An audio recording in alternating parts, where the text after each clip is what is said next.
everybody, welcome to another tutorial from Sound for More.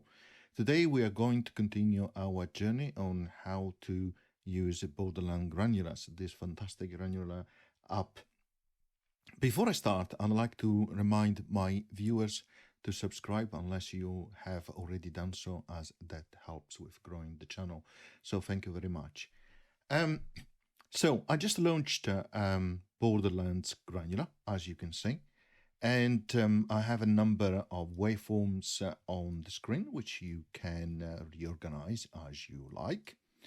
And as I demonstrated on the first video, in order to get Borderlands Granular to start producing sound, you have to create a cloud of grains.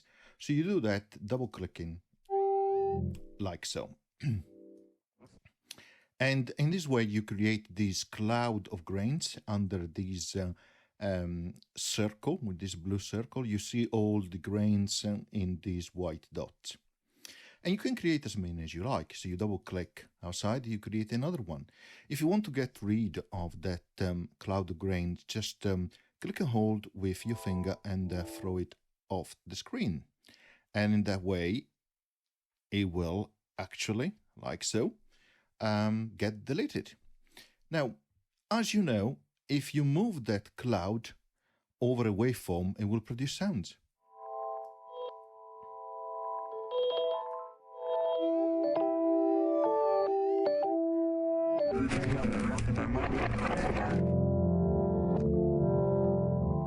Okay, so I think that is pretty straightforward. Now, if you double click on that cloud of grains, you enter into these options that are related to that cloud of grains. You see they're all around the cloud. You also have additional options up here on the menu. In this video, we're going to go through the options around the cloud of grains, and in the next one, we're going to go through each of the controls up here. When you have open the settings for that cloud, if you double click outside, you create immediately another cloud of grains. Like so. If you are inside and you're seeing the parameters and the different setting, you want to close it, just double click on it again.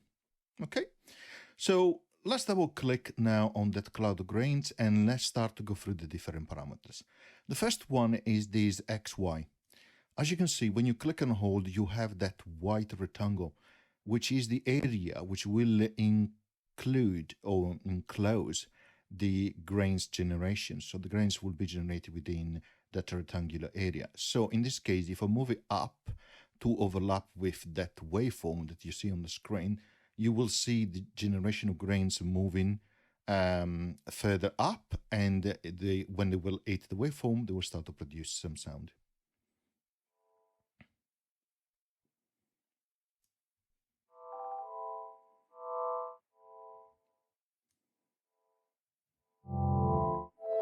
So that's an interesting parameter, and of course you can go horizontally like that.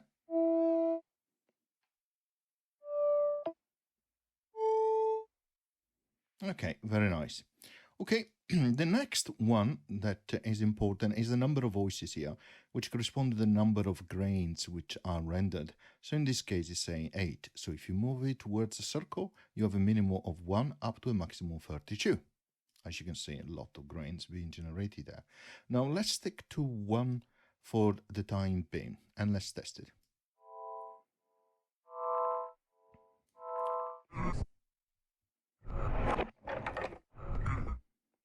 Okay, so the next thing I want to show you is that if you pay attention to the grains which are generated, they move from the left channel to the right channel as they are generated. Let's listen. And that is controlled by this width, the stereo width. At the moment it's set to 1, which is the maximum, which means it will use the entire stereo spectrum, which means it will move from the left to the right channel. If you move it down to 0, they will be centered. So it's not moving from the left and right channel. Okay, that's straightforward. Next, what I want to show you is that you can change the duration of the grain sampling the waveform, which is overlapping. So in this case, it's set to 750 milliseconds. You can reduce it and you can increase it. Of course, if you reduce it, you will see the grains generated faster because the duration of play for that grain is much shorter. And it gives you the illusion that I have practically increased the rate, which it is indeed the same output.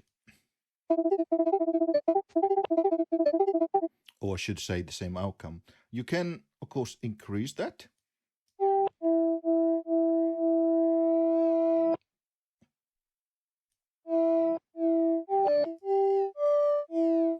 The other thing you can do, particularly when you have more than one voice, something like, I don't know, 10 voices, you can decide the parameter of overlapping. So if this is set to 1, you will allow the overlapping of grains as they're generated.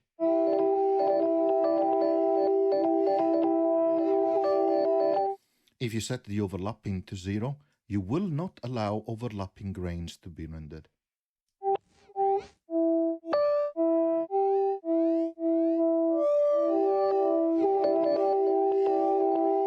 So bear that in mind.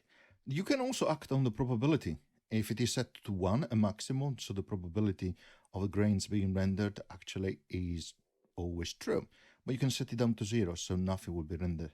Or you can go somewhere in the middle, as you like.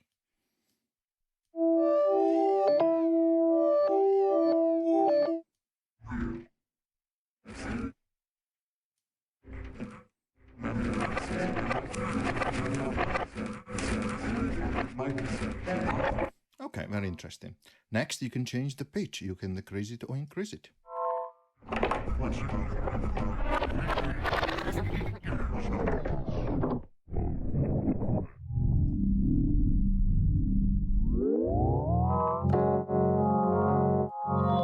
And of course, you can double click to reset it to the default settings.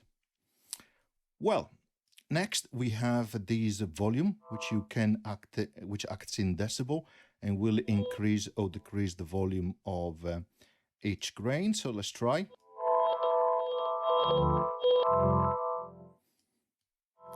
Very useful. And finally, you have these two parameters, which stands for vibration. You have vibration amount and also rates in hertz. So let's try.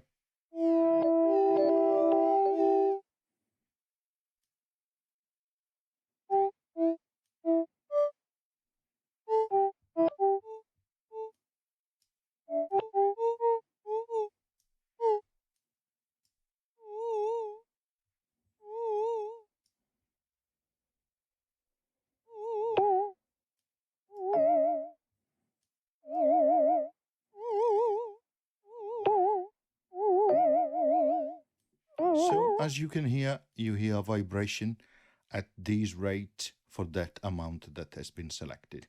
Okay, I'm going to stop here for this tutorial. As I mentioned at the beginning of the video, in the next tutorial, we are going to see how all the controls here at the top affect all the parameters of the cloud of grains. I hope you enjoyed. See you at the next video. Thank you. Bye.